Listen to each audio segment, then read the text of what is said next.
আসসালামু আলাইকুম, welcome to my family kitchen.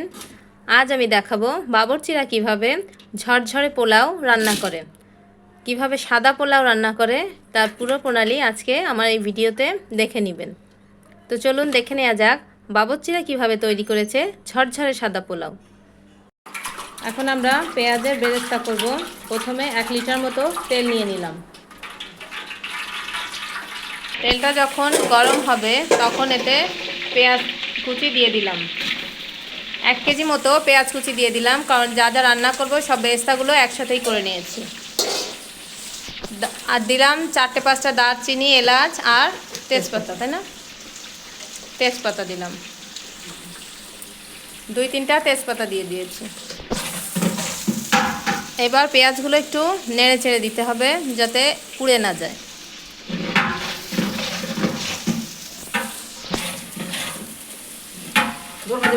এইভাবে মাঝে মাঝে একটু নেড়ে দিতে হবে। বেরেস্তাটা মাঝে মাঝে একটু নেড়ে দিতে হবে। বেরেস্তাটা এখনো দেখেন হয়নি।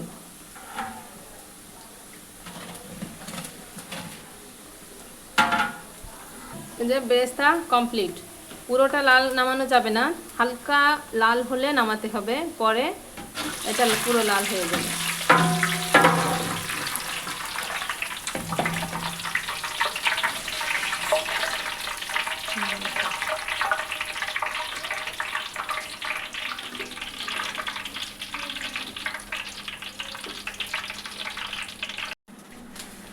আড়াই কেজি চালে আমি 4 কেজি পানি দিয়েছি। পানিটা এখন দেখেন ফুটছে।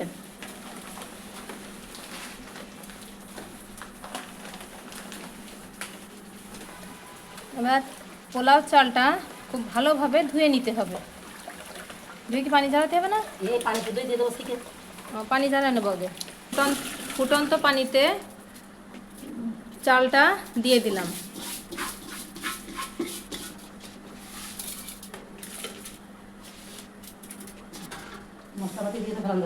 না, চালটা যখন রান্না করব তখন প্রথমে একটু বেশি পানি ফুটাতে হবে। তখন যখন দেখব যে পানিটার পরিমাণটা বেশি হয়ে গেছে তখন কিছু পানি কেটে রাখবো, যদি লাগে দিতে হবে, না হলে সেটা তুলে নিতে হবে।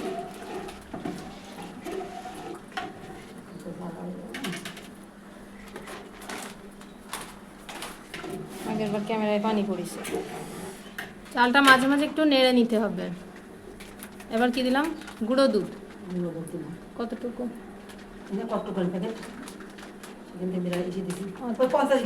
50 গ্রাম পর্যন্ত মতো গুঁড়ো দুধ দিব। 50 গ্রাম মতো গুঁড়ো দুধ দিয়ে দিলাম। এলাচ দিলাম, দারচিনি দিলাম, 2টো এলাচ, দারচিনি দিলাম। এবার তেজপাতা।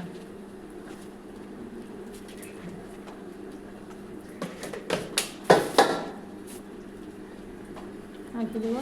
লবণ দেবো, চিনি। চিনি 2 চামচ পরিমাণ। পেস্তা বাটা, ওই বেরেস্তা দিলাম। কত? আধা কেজি? না, 200 গ্রাম মতো। 200 গ্রাম পেঁয়াজের বেরেস্তা। লবণ দিলাম 3 চামচ। 3 চামচ। আর ঘি কতটুকু? ঘি দিলাম 50 গ্রাম মতো। 50 গ্রাম মতো ঘি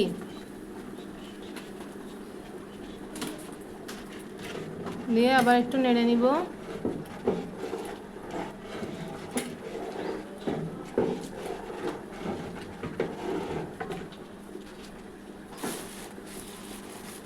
কাঁচা ঝাল কয়টা? 5 থেকে 7টা কাঁচা ঝাল দিলাম।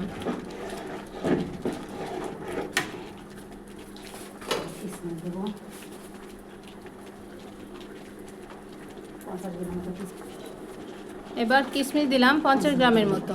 এখানে কিন্তু আমার 2.5 কেজি চালের পোলাও হচ্ছে।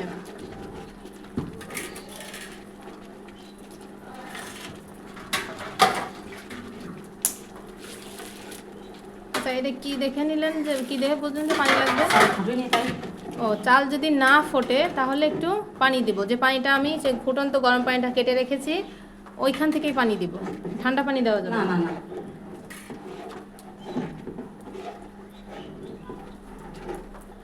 চাল ফুটে নিয়ে তাহলে কতটুকু পানি দিয়েছেন? 1 কেজি। 1 কেজি। আর 1 কেজি পরিমাণ পানি দিয়েছি। প্রথমে তো আমরা 6 কেজি মতো পানি সেদ্ধ করে নিয়েছি। এই 5 কেজি পানি, মোট 5 কেজি পানি লাগবে 2.5 কেজি চালে। 2.5 কেজি চালে 5 কেজি পানি দিলাম। ঠিক আপনি আছে। 5-6 কেজি দিয়ে 2 কেজি কাটিয়ে রাখবেন। যদি চাল পুরোনো চাল হয়, ভালো চাল হয়, হ্যাঁ। তাহলে লাগবে দিতে হবে, আর না লাগলে ওই যে পানি বাদ যাবে। পানি বাদ যাবে। ও, পুরানো চালে একটু পানি বেশি লাগে, কিন্তু নতুন চালে পানি কম লাগে। সেজন্য 6 কেজি চালে 6 কেজি পানি ফুটিয়ে রাখবেন। ফুটিয়ে রেখে 2 কেজি পানি তুলে রাখবেন। কি দিলেন? লবণ। লবণ আচ্ছা, লবণটা তো স্বাদ মতো দিতে হবে। তেল দিলাম 100 গ্রাম। 1 কেজি করে হ্যাঁ, আচ্ছা, এটা কতটুকু হলে নামালাম চালটা? দেখবেন। হ্যাঁ, এখন পানি দেখেন এখনো অনেক আছে, কিন্তু পোলাওটা আমরা নামিয়ে নিয়েছি। এখন এটা দমে দিতে হবে। চালটা হালকা শক্ত থাকতে দমে দিলাম।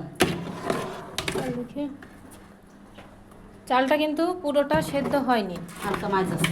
দেখেন অনেকটাই শক্ত, চালটা অনেকটাই শক্ত থাকতে এটা নামিয়ে নিতে হবে। দেখেন কতটা শক্ত, এটাকে নামিয়ে নিয়েছি। এখন এটা কি দমে দেবো? নিচে কি আগুন দিতে হবে? জি, আগুন দিতে হবে। হ্যাঁ, নিচে আগুন দেওয়া লাগবে।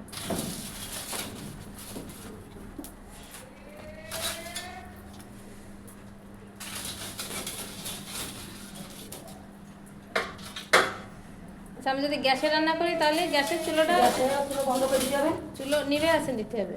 হ্যাঁ, একদম হালকা। অল্প আছে। গ্যাসে যদি রান্না করি তাহলে ওভাবে দম দিতে হবে, অল্প আছে।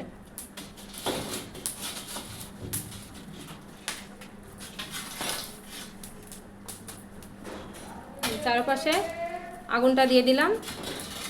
এই আগুনের তাপে হয়ে যাবে। কতক্ষণ দমে রাখবো? যতক্ষণ ফুটবে ততক্ষণ থাকতে যাবে। ও, দেখতে হবে যে আমি কতক্ষণ ফুটেছে কিনা। হুম। আচ্ছা, এটা ততক্ষণই দমে রাখবো যতক্ষণ আমার চালটা পুরোটা ফুটে না যাবে। অন্তত আধা ঘন্টা দমে রাখার পরে দেখেন আমার পোলাওটা পুরো তৈরি হয়ে গেছে।